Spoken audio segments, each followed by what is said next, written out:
good evening, all my friends all over the world. First of all, welcome to Radio World Works. And this is Sujay here, and I'm originally from India, currently settled in the UK, expanding our businesses here in India right now.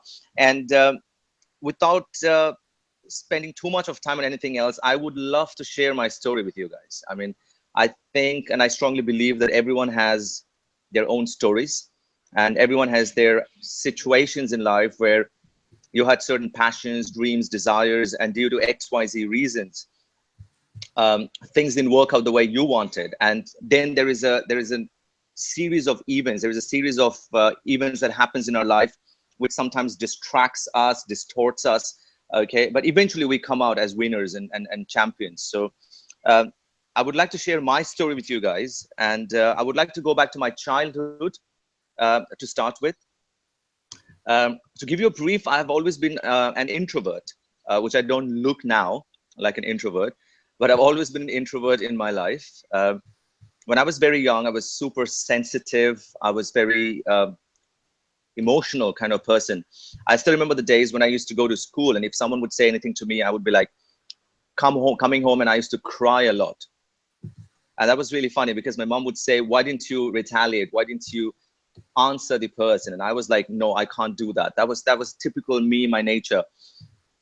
In addition, I was also very headstrong. I used to lose my temper very quickly. Very sensitive, could not take rejections in life. So, and everything was about, if you work hard, you get paid for it. You know, it was more about that concept I grew up with. Another thing I think you guys should know is I was highly competitive. I was very competitive when I was very young. And books were everything to me. So it was all about, like, I've been like 4 or 5 times national champion with quiz competitions and that kind of stuff. So I was into a lot of books, current affairs. Music is in my blood because I come from a musical family. So I had a very small, closed world. Now, fast forward, when I was in my 4th standard, I got hit on my head by a cricket bat. Like in India, cricket is a big sport. And at some point, I even aspired to be a cricketer at some point. But what happened was, it was one of those Saturdays, and we were just walking behind the tree in the school. And then one of the guys tried to hook the ball, and he missed the ball, and it hit my left temple right here. And yeah, it's been a dent on my skull since then. I went unconscious for a few months, and till today I have a complete blackout of what had happened to me. But the effect of that was,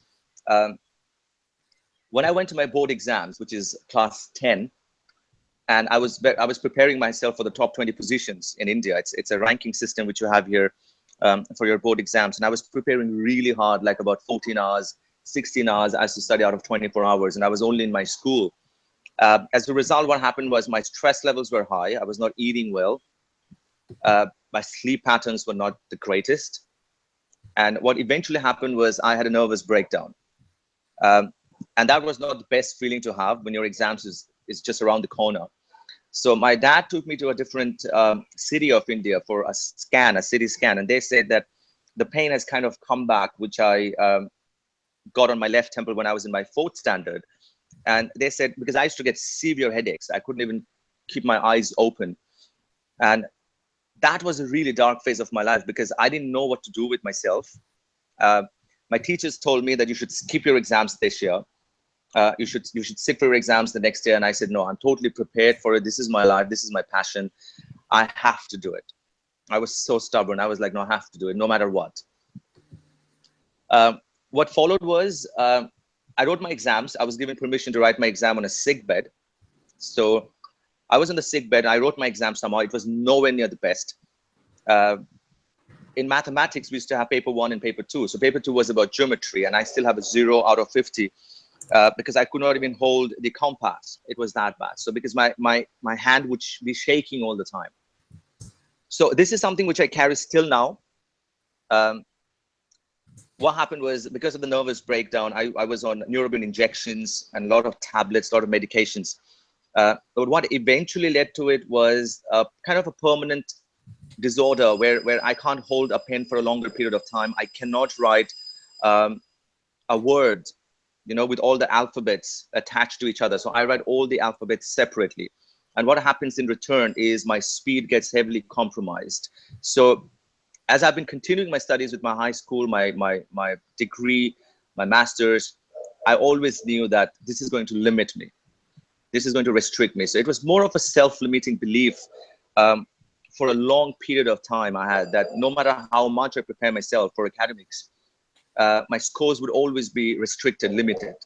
And coming from a small city of India where studies is everything, where academics is everything, where you got to be either an engineer or a doctor, it was very, very difficult. So yeah, I mean, it was really a bad phase at that point of my life. So yeah, this is all I want to say at this point of time. Yeah. Wow. So you are thinking in terms of success. Your life, your entire life is the proof that there is no lift to success. You have to take the stairs. Tell us a top moment Yes. when you're about to give up, but you couldn't Yes. because this is your calling to help others. Yes. Yes. Totally. I would agree with that, Marina. I think I should bring it to your notice that that was such a dark phase of my life because everything was my world was very simple and small coming from my childhood. My world was my books, my studies, my academic scores, and the thing that you desire the most. If you don't achieve that for whatever reasons, and the saddest part at that point was it was out of my control. If things were within my control, that okay, there were certain things which I did not do because of which I failed. It was not like that. It was more about health issues which led to that. Of course, I know that okay, I could have taken care of myself better, but then I didn't know.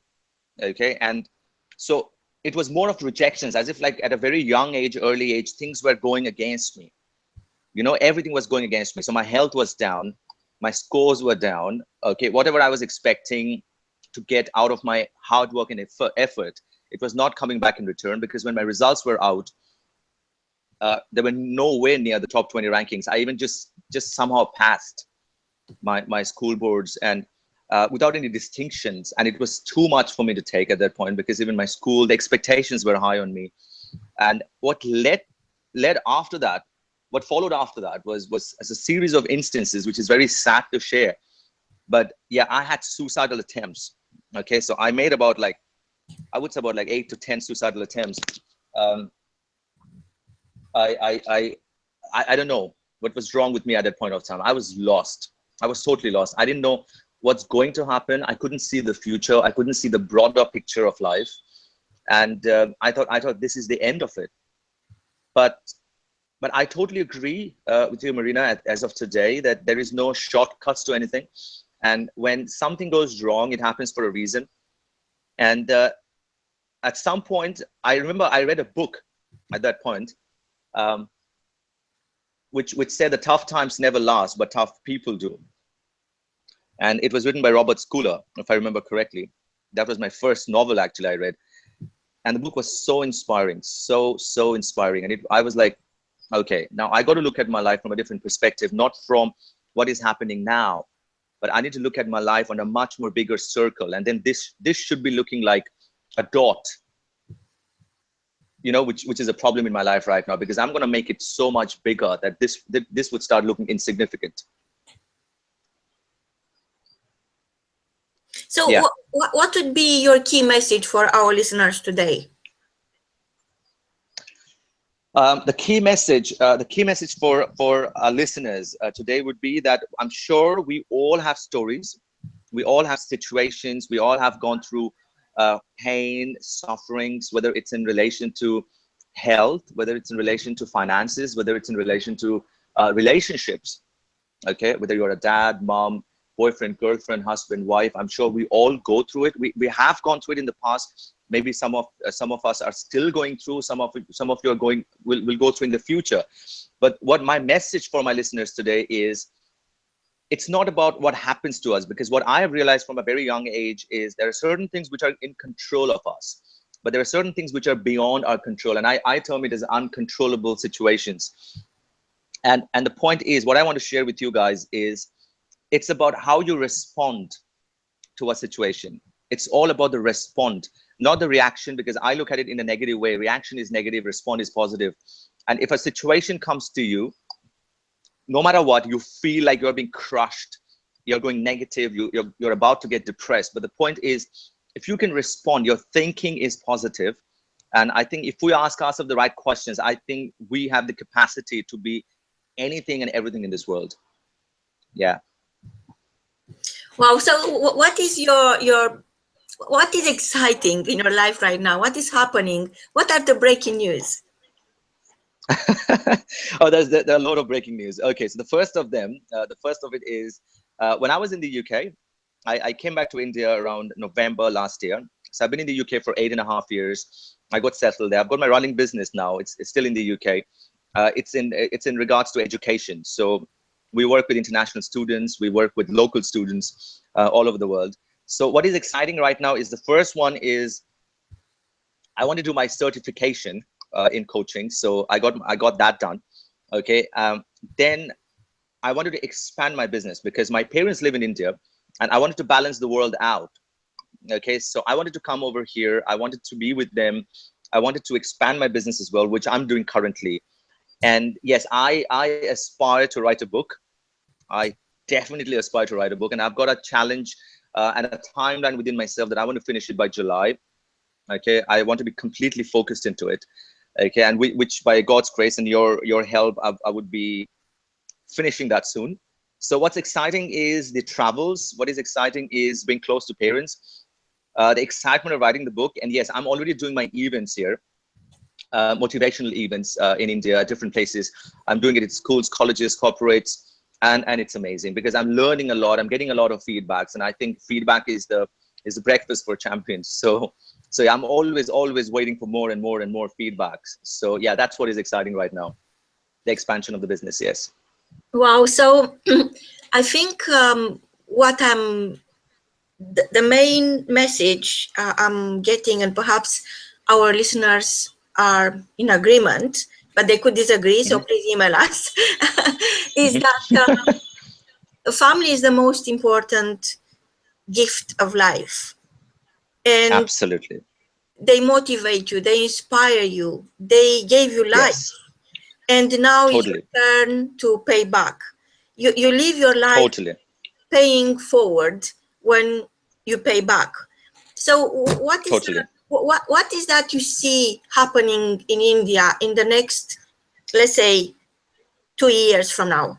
Providing we publish your book and we help a lot of people there, what is possible in India?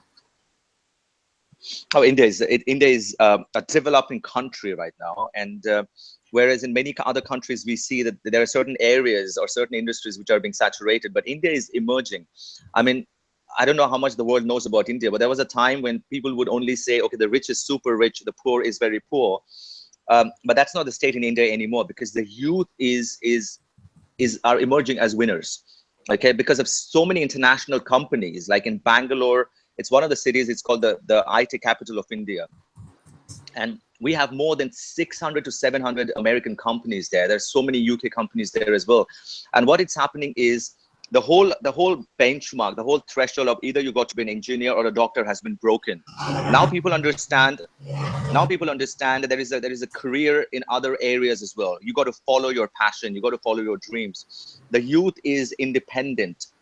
Okay, there was a time before when they were heavily relying on parents, but now they have the capacity, they can afford it financially to aspire, to run over, or to follow their dreams. So that's a beautiful phase, because the middle class has become strong.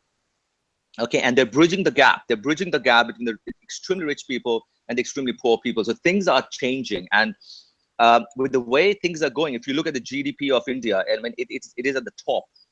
Okay, I mean, even China came second. So it's one of the fastest growing economies. And if you know about BRIC countries, it's one of them. Okay, which stands for Brazil, Russia, India, and China. So there's a lot of things possible. Now, in relation to pay back to the society, that is something which is closest to my heart. I've always been passionate about it. I left home after that incident in my school exams. I left home after that. So that what that means is I've been staying away from home. Like I used to come home once a year, once in 2 years, and I moved out. So I've been away from home for 17 years now. So of course that was a different phase of my life because I did my studies. I started working very early.